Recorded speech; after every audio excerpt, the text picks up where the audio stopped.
성부, 성자, 성령, 거룩하신 삼위일체 하나님, 오늘 하나님께 올리는 저희 예배를 받으시옵소서.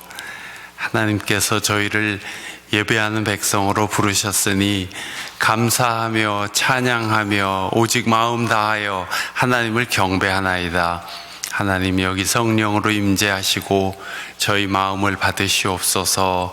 저희 믿음과 사랑을 받아 주시옵소서. 예수 그리스도 이름으로 기도하옵나이다. 아멘.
주님의 평화가 여러분과 함께.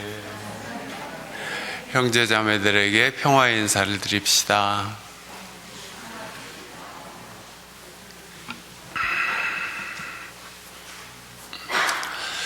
교우 여러분, 오늘은 성령 강림절 후 첫 주일입니다.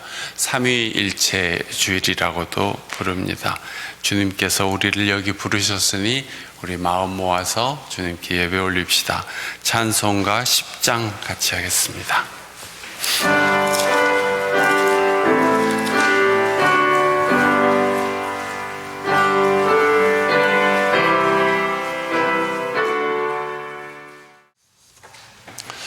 오늘도 주님 말씀의 은혜가 여러분과 함께 하시기를 빕니다. 지난 주일 말씀 복습합시다.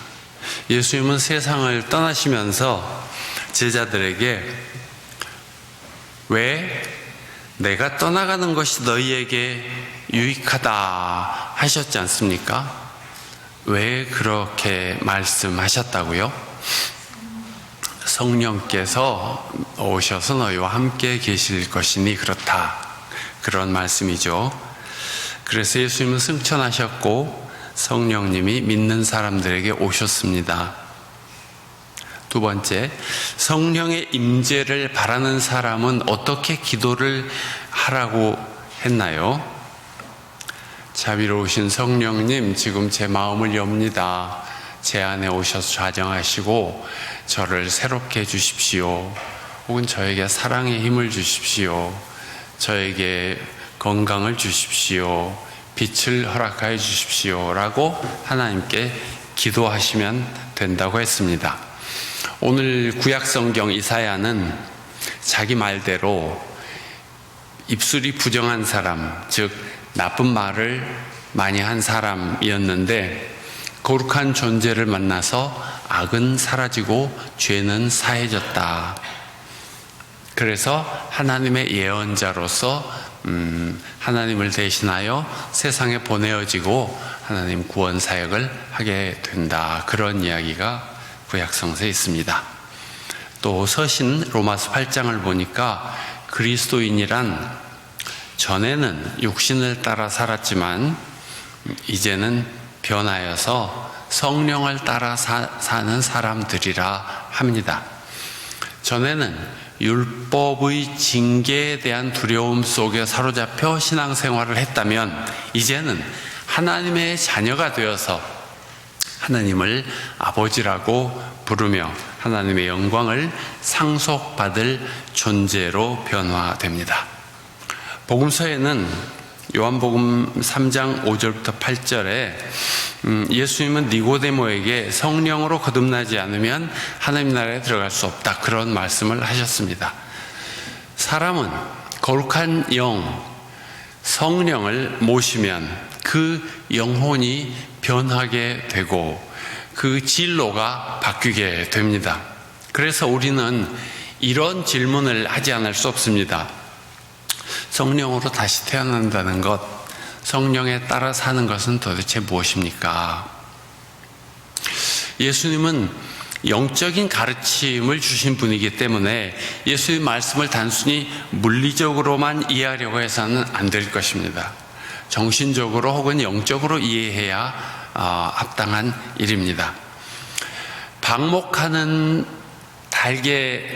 달걀은 닭장 속에 갇혀 사는 닭의 알보다 튼튼하고 맛있고 영양도 더 많습니다. 값도 상당히 더 비싸죠. 왜 그러겠습니까? 그 닭이 자유롭게 돌아다니면서 살았기 때문에 그럴 것입니다. 사람의 영혼도 자유를 누리고 싶어 합니다.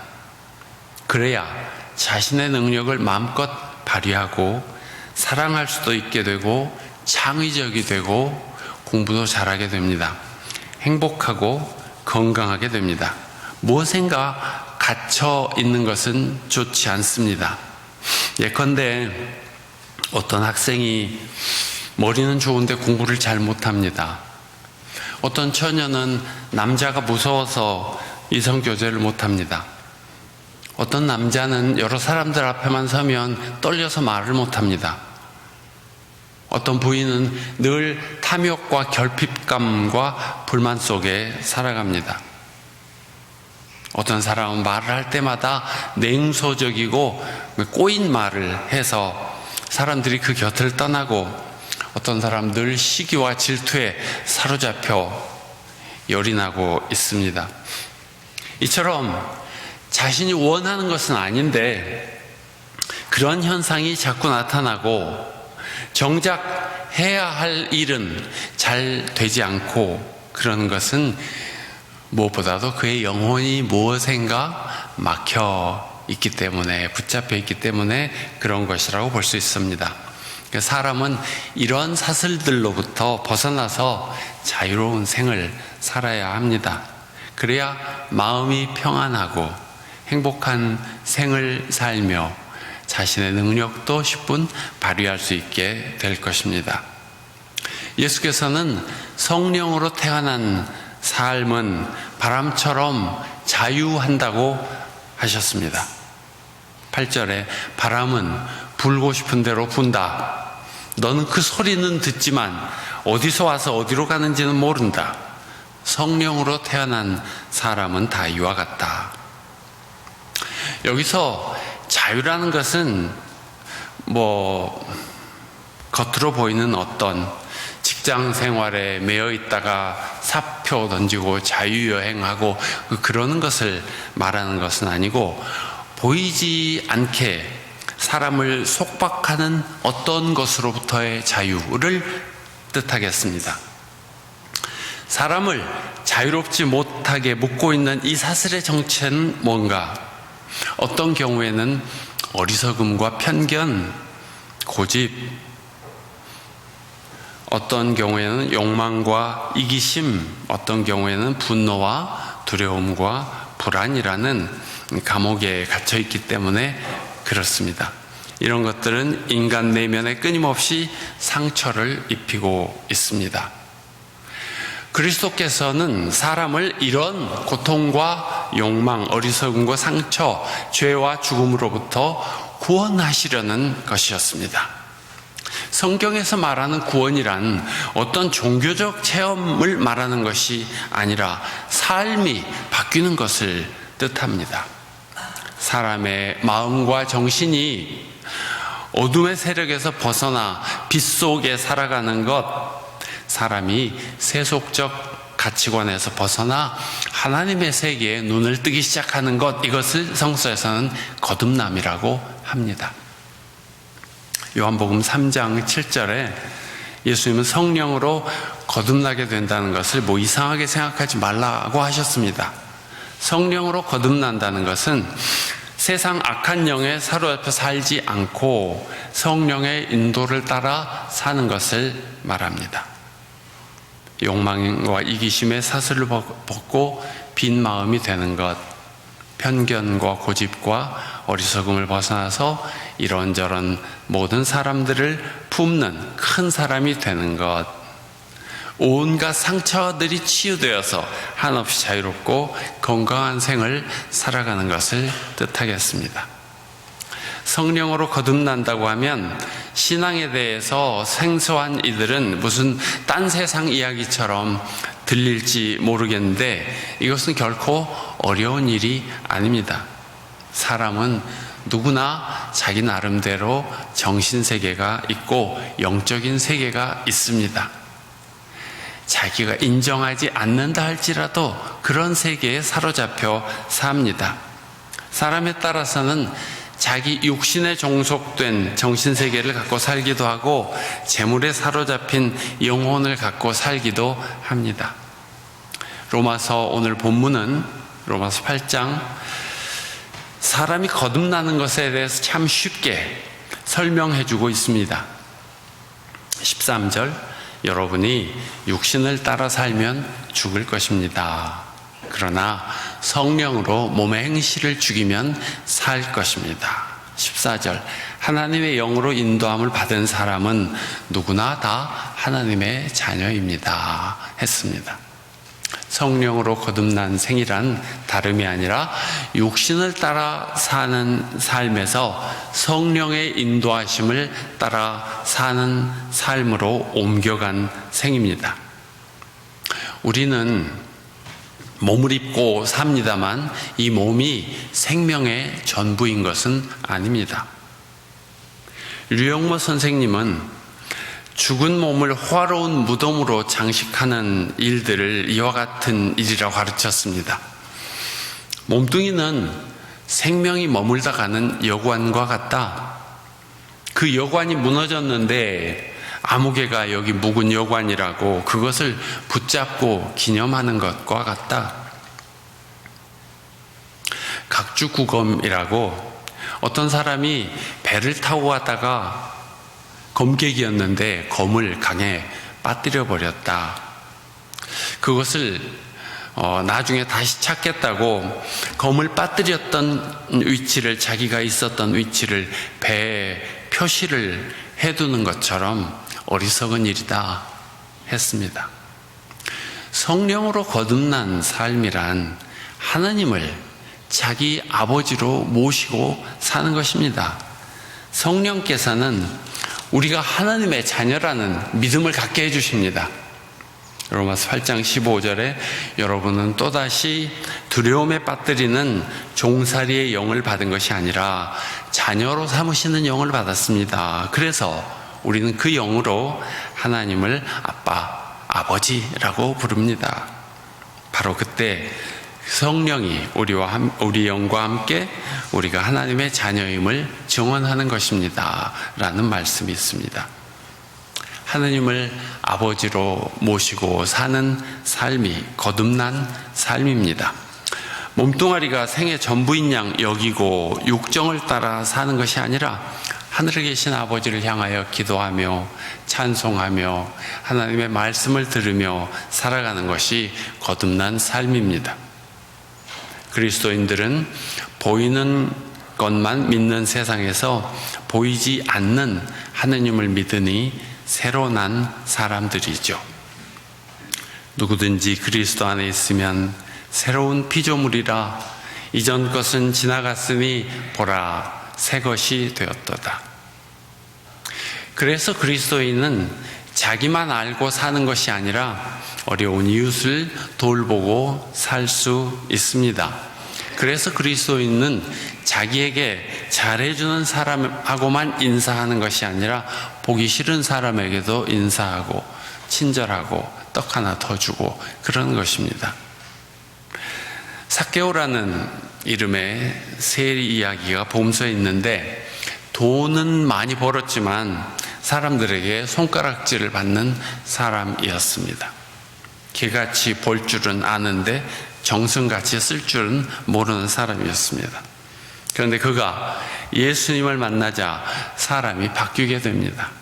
거듭난 것이죠. 그래서 제 재산의 절반을 가난한 사람들에게 나눠주겠습니다 하고, 또 제가 착취한 것이 있으면 4배나 갚아주겠습니다 합니다.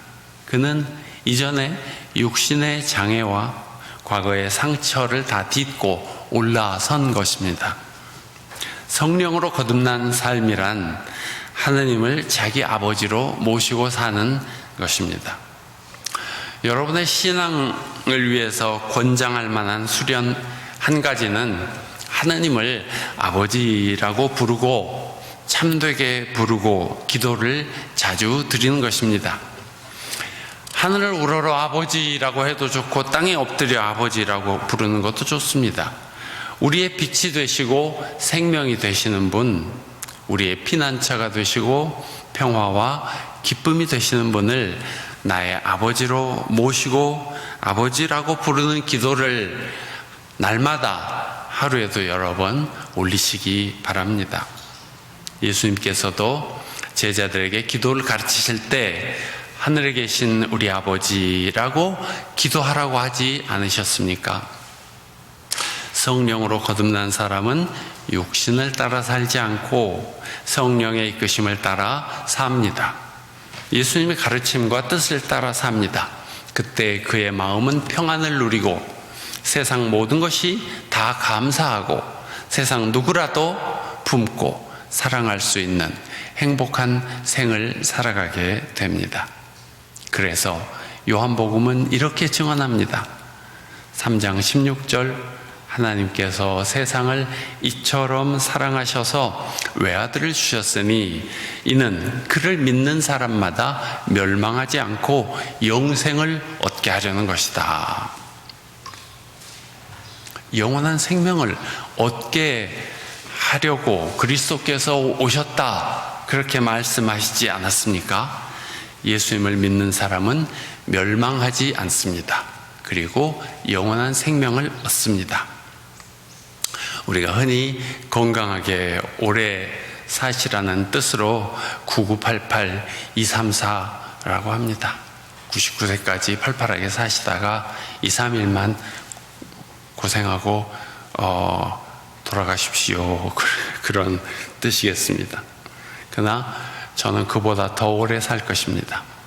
여러분도 그보다 더 오래 살 것입니다.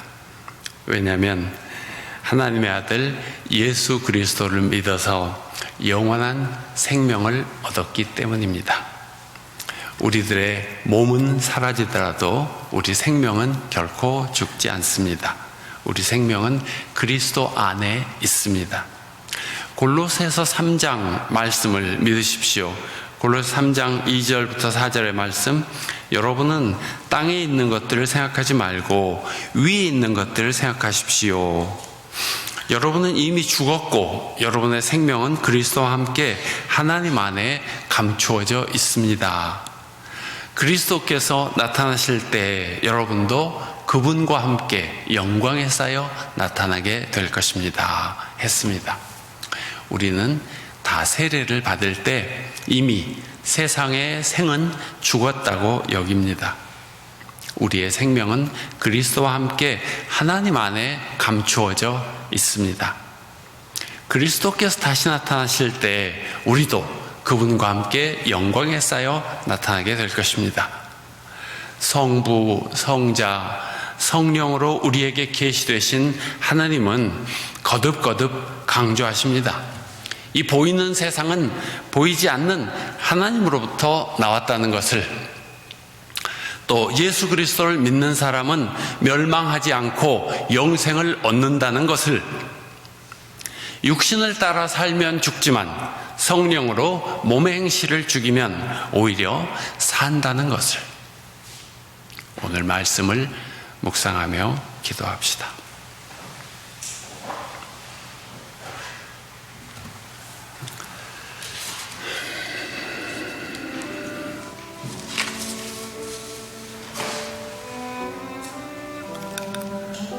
여러분이 육신을 따라 살면 죽을 것입니다. 그러나 여러분이 성령으로 몸의 행실을 죽이면 살 것입니다.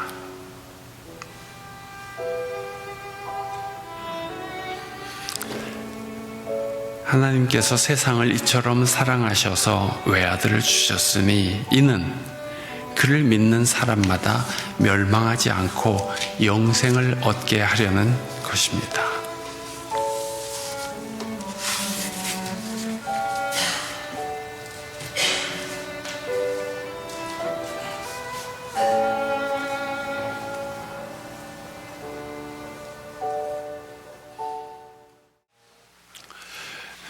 교우 여러분, 이제 예배 마치고 다시 세상으로 나아갑니다. 거기에 눈에 보이는 어려운 것들이 많다 할지라도 여러분은 영생을 얻도록 부름받은 사람임을 잊지 말고 영원한 생명의 길로 걸어가시기 바랍니다.